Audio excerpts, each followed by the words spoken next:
Friends, thank you for being here today. What if I told you that the single greatest threat to America's long-term prosperity isn't an external enemy, but a number that grows by billions of dollars every single day? And what if that number, a national IOU, has just crossed a threshold that was once considered purely hypothetical? To begin, let's set the stage with the current situation. The fiscal landscape of the United States has just crossed a new, deeply sobering threshold. The nation's gross national debt has now officially surpassed the staggering sum of $38 trillion. This figure for an entire generation has been an abstract warning, a problem for the distant future. That future has arrived. This is not merely an accounting entry.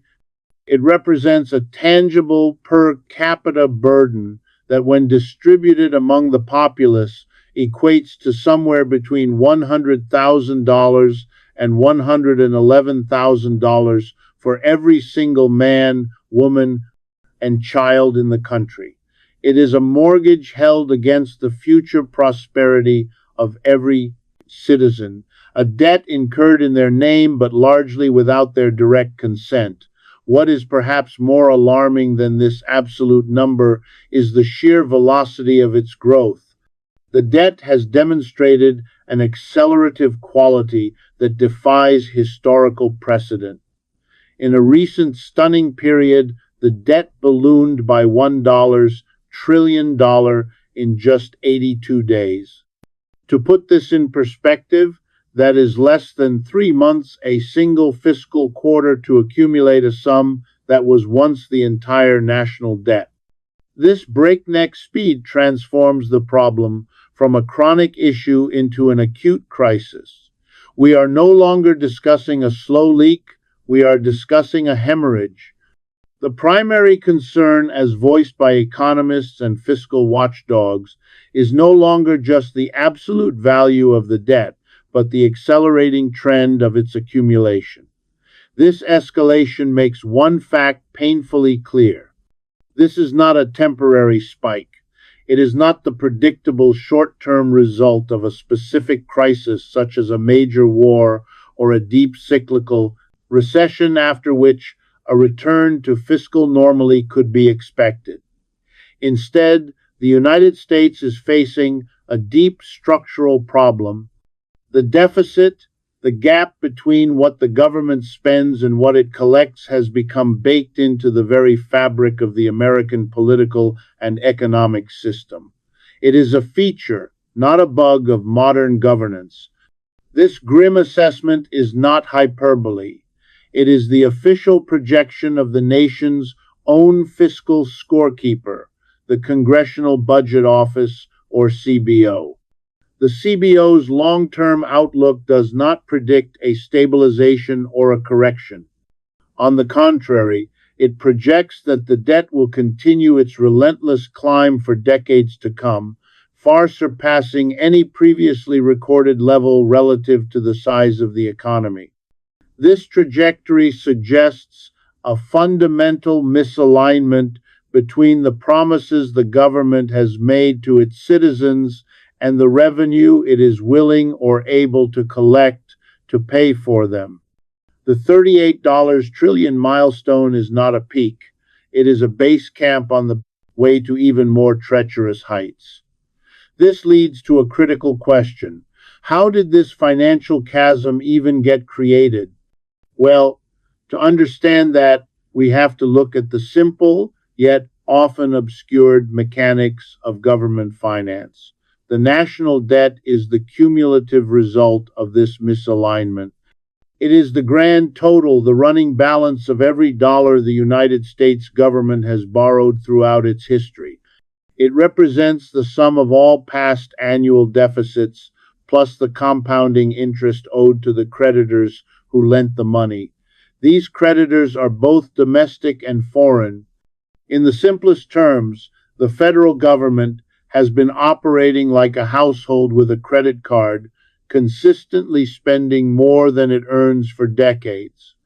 The $38 trillion figure is the outstanding balance on that credit card. The engine driving this accumulation is the annual deficit.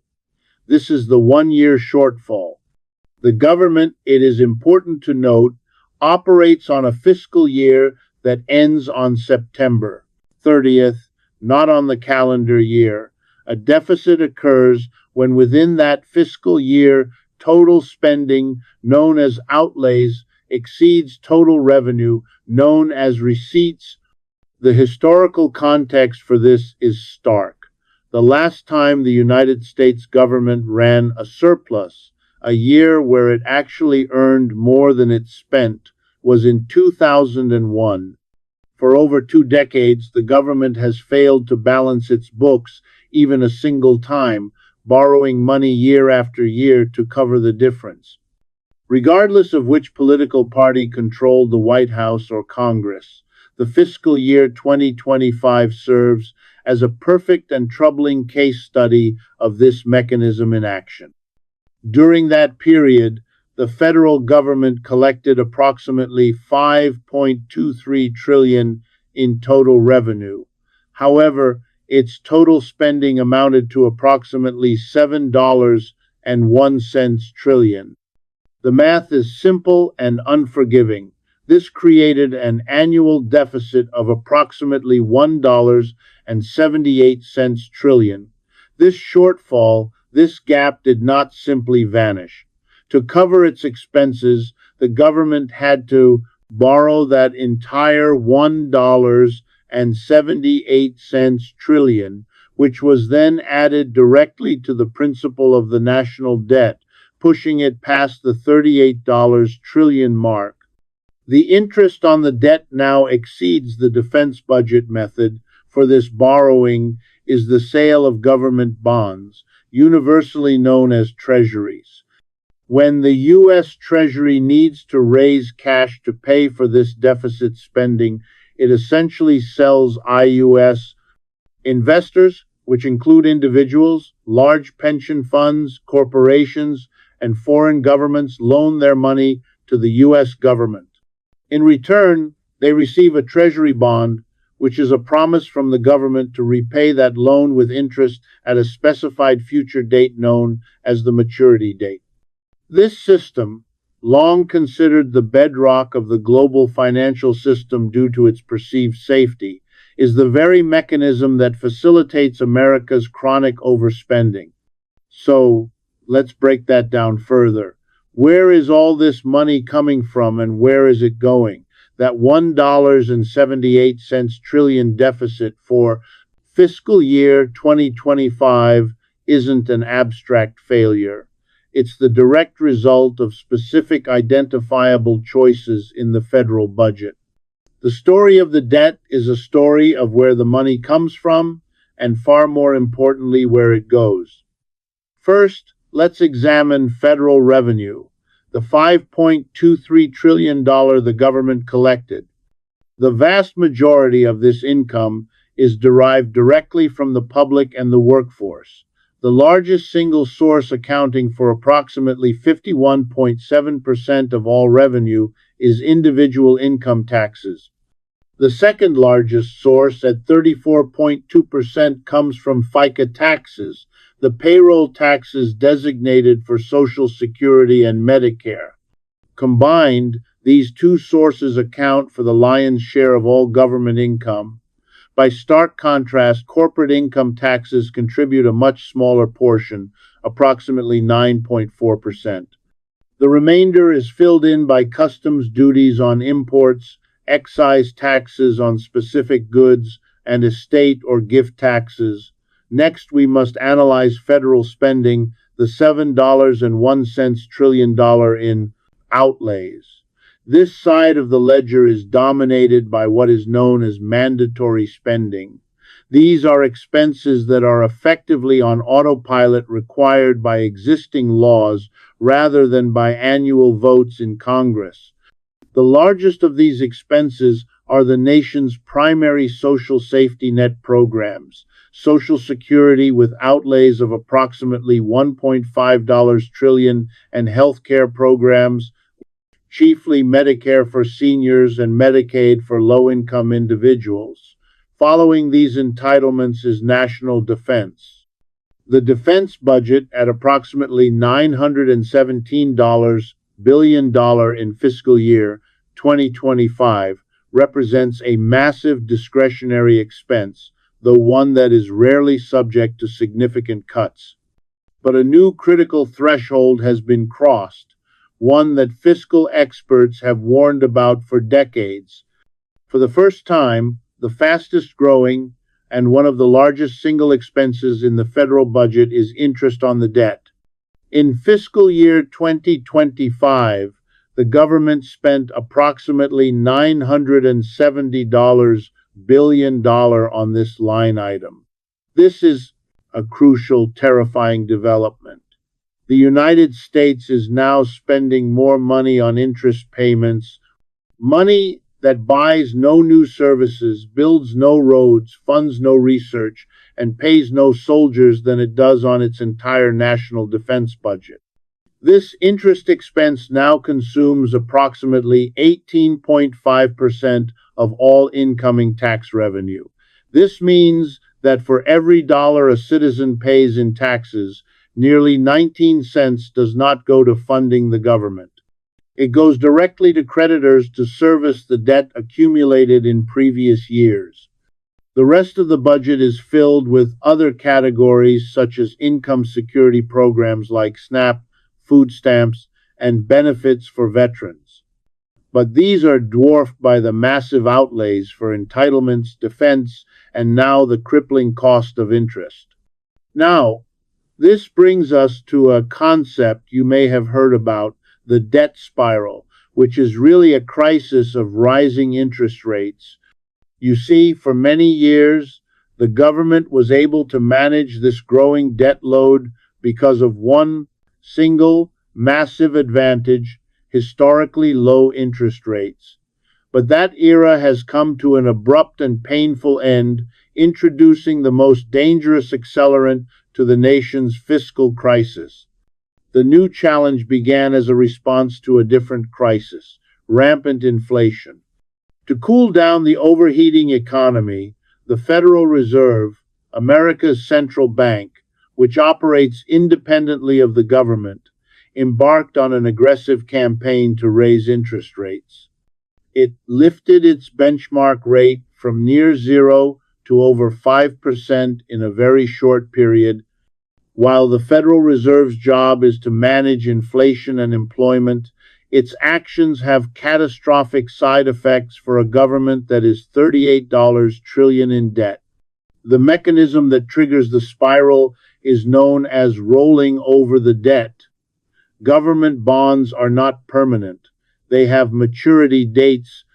A 2-year bond sold in 2021, for example, came due in 2023. But because the government is running a deficit, it does not have the cash on hand to pay back the debt investor who holds that mature bond. Its solution is simple. It rolls the debt over by issuing a new bond to raise the cash needed to pay off the old one. Herein lies the trap. The 2-year bond sold in 2021 might have been issued at an interest rate of 1% or less. But the new bond being sold in 2023, to replace it must be financed at the new current market rate of over 5%. The government's cost of borrowing has multiplied not just on new debt, but on all the old debt that must be refinanced. This creates the vicious feedback loop known as the debt spiral. The process is the debt spiral trap. How high rates fuel the crisis as follows. The Federal Reserve raises interest rates to fight inflation. These higher rates dramatically increase the cost of the government's interest payments as it rolls over old cheap debt into new expensive debt. These exploding interest payments, the $970 billion line item, increase total federal spending. Increased spending with no new revenue widens the annual deficit. The $1.78 trillion gap gets even bigger. A wider deficit forces the government to borrow even more money, all at the new high interest rates. This, in turn, adds to the total debt principal, which in turn generates even higher interest payments in the future. The debt is now feeding on itself.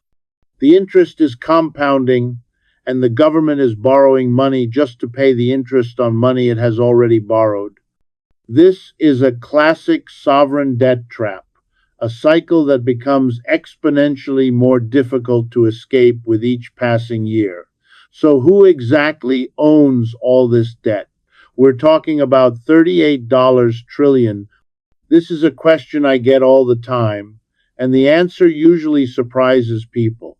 There's a pervasive myth that it's primarily owed to foreign rivals, most notably China. While foreign ownership is a component, the reality is far more complex. In fact, only about 25% of the U.S. national debt is held by foreign nations. The uncomfortable truth is that the largest creditor to the United States is, in fact, the United States itself. Looking first at the 25% held externally, the largest single foreign creditor is Japan. For years, Japan's economy and pension funds have been a stable source of demand for U.S. treasuries. China is also a major holder, though its share has been steadily decreasing in recent years as its own currency. The yuan strengthens, and it seeks to diversify its holdings away from the US dollar. The United Kingdom is another significant holder, its own economy deeply intertwined with that of the US. However, a large portion of what is classified as foreign debt is held in financial hubs. Nations like Belgium, home to the massive securities clearinghouse Euroclear, Luxembourg, the Cayman Islands, and Ireland, appear as massive creditors. This debt is generally not held by the citizens of those small countries, but rather by international corporations, hedge funds, and other financial institutions that use these nations as financial centers, often as tax havens. The vast majority of the debt, the remaining 75%, is held domestically. This domestic debt is broadly split into two categories. The first is intergovernmental holdings. This is money the government essentially owes to itself. The largest single creditor of the United States is the Social Security Trust Fund. For decades, the Social Security program collected more in payroll taxes than it paid out in benefits. By law, that surplus revenue was invested in special U.S. Treasury bonds. In reality, the cash was taken by the government and spent on other things, from wars to highways, and the Social Security Trust Fund was given an IOU. This internal accounting now represents a massive liability, as Social Security is now paying out more than it takes in and must begin redeeming those IUS. The second category is public holdings. This is debt held by American entities outside the federal government. A massive owner is the U.S. Federal Reserve itself, which buys and sells treasury bonds as its primary tool for managing the money supply. Beyond the Fed, the debt is held by the pillars of the U.S. financial system, U.S. banks, private pension funds, which manage your retirement money, insurance companies, mutual funds, and state and local governments. This means the stability of the entire American financial system, from your retirement account to your bank solvency, is inextricably linked to the perceived stability and value of this government debt. This, of course, leads to the most important question. How does this actually affect you? What are the real consequences for the economy and for the public? The fact is, this $38 trillion debt is not a victimless abstraction. its consequences are filtering down from the macroeconomy directly into the daily lives of ordinary people. The most immediate and painful impact is the higher cost of borrowing for citizens.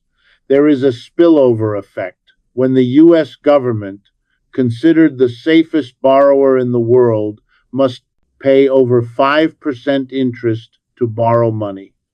No private bank will lend money to a citizen for less. This directly translates into the soaring interest rates seen on mortgages, which have locked millions of potential buyers out of the housing market. It is the reason car loan payments have become more expensive and why credit card interest rates APRs have risen to crippling double-digit levels. This high interest rate environment driven by government borrowing and the Fed's response creates a powerful headwind for the geopolitical threat. De-dollarization and the exorbitant privilege the entire economy, leading to economic stagnation. For businesses, the cost of borrowing money to build a new factory, invest in research, or hire new workers becomes prohibitive. This stifles innovation and expansion, leading to fewer new jobs and in some cases layoffs for workers. This environment is the primary driver of stagnant wage growth. Even if an employee receives a raise, it is often erased by inflation, which is itself a potential consequence of the same government spending and borrowing. The risk of devaluation and inflation is the shadow that hangs over this entire scenario. When a government borrows this heavily, it risks devaluing its own currency over time. If investors begin to fear that the U.S. will be unable to pay its debts, they will demand even higher interest rates, or worse, the government might be tempted to print money, a process called quantitative easing, where the Federal Reserve buys the debt to pay its bills. This infusion of new money without a corresponding increase in economic output is the classic recipe for inflation, which erodes the purchasing power of every paycheck and every dollar held in savings. Finally, there is the long-term systemic risk, a loss of global confidence. For decades, the U.S. dollar has been the world's reserve currency, and U.S. Treasury bonds have been seen as risk-free. This status is not guaranteed. Credit rating agencies such as Moody's have already issued downgrades and negative outlooks on U.S. debt, signaling new risk. This is the financial equivalent of a personal credit score being cut. It makes all future borrowing even more expensive, further reinforcing the debt spiral.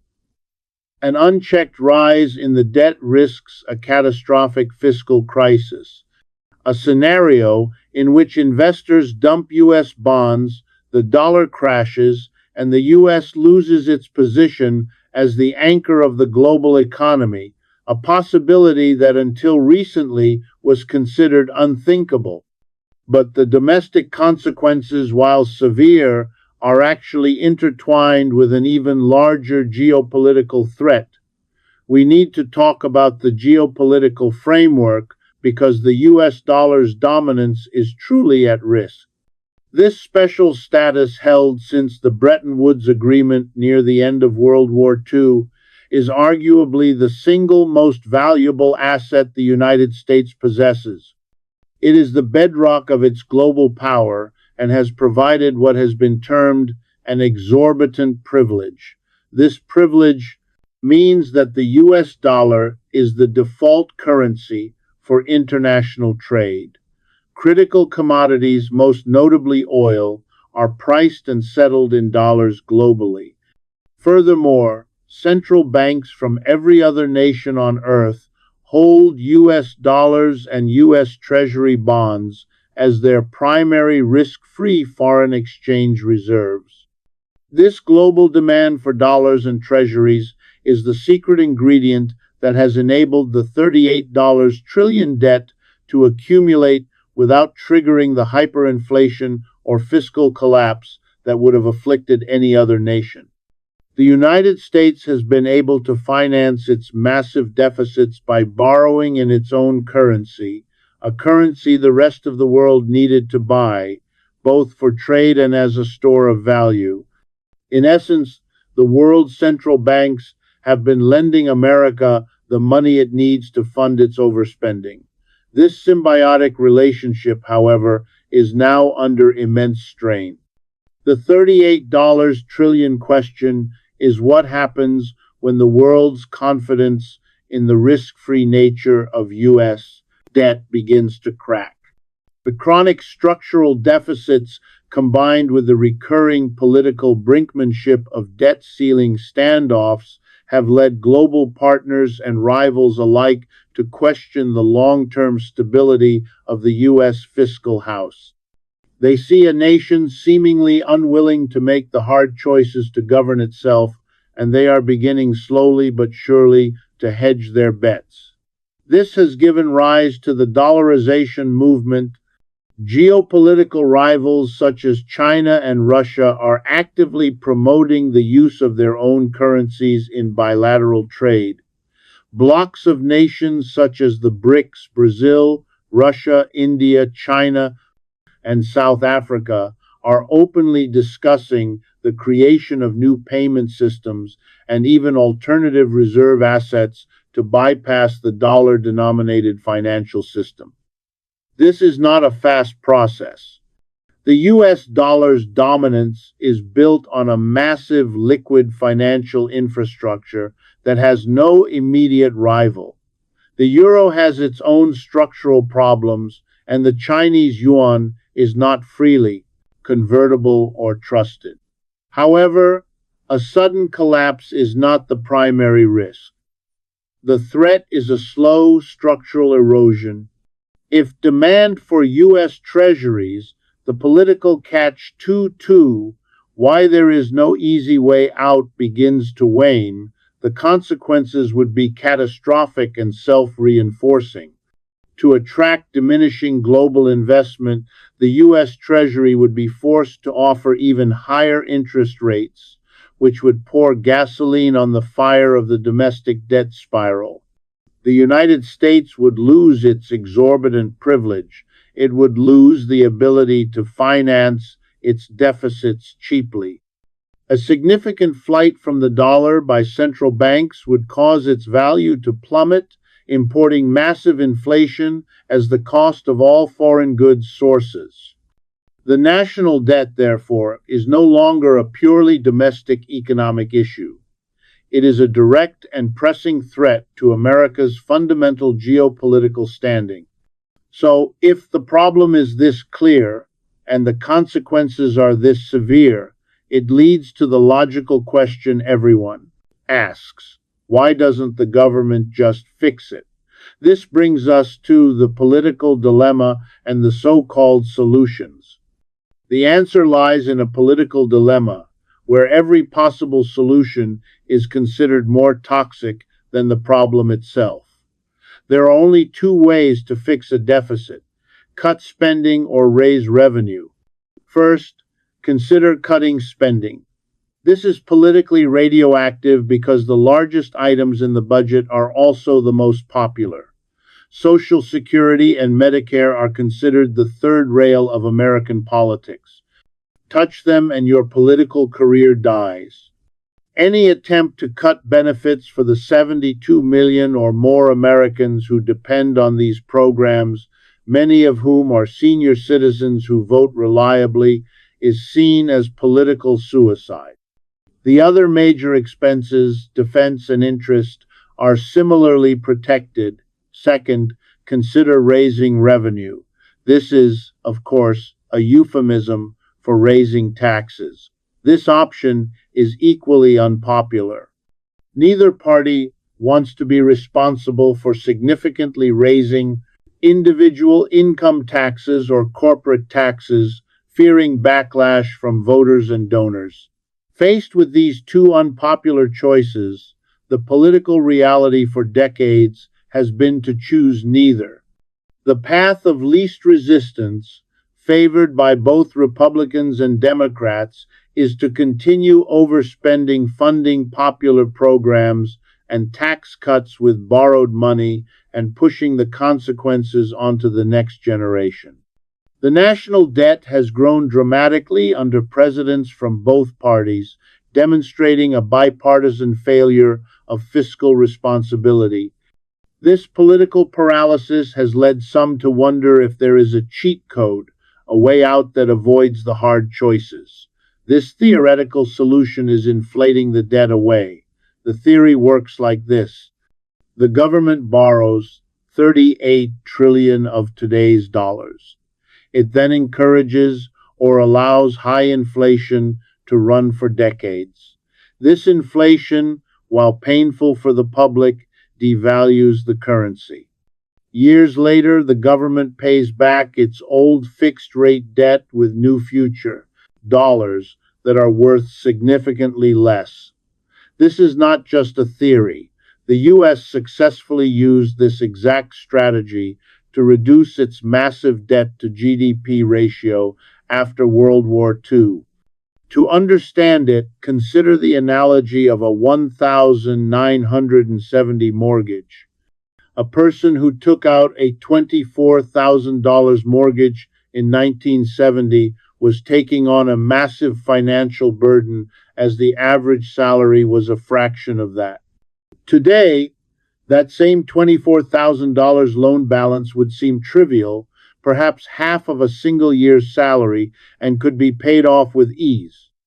The debt amount didn't change, but the value of the money used to pay it shrank dramatically due to inflation. The modern problem with this solution is that we have just experienced its devastating cost. The high inflation of recent years was this process in action. It was so economically and socially painful, eroding savings and crippling households, that the Federal Reserve was forced to intervene. By raising interest rates to fight inflation, the Fed effectively shut down this cheat code. This creates the ultimate catch-22. The act of inflating the debt away causes so much pain that it forces the central bank to raise interest rates, and those high interest rates in turn accelerate the debt spiral, making the underlying debt problem even worse. Ultimately, there is no secret escape. The only sustainable solution is smart, responsible fiscal policy that directly addresses and reduces the annual deficit. This is not impossible. Other modern nations, such as Australia, have recently demonstrated that it is possible to run a budget surplus, collecting more than is spent. A surplus provides choices: paying down debt, investing in infrastructure, or offering tax cuts that are fully paid for. The $38 trillion milestone is not the disease, it is the fever. The disease is a structural deficit born from decades of political unwillingness to align spending with revenue. This disease is now in a new acute phase, accelerated by a compounding debt spiral. The path forward requires political courage and a willingness to make difficult choices that leaders for a generation have found it easier to avoid. Right.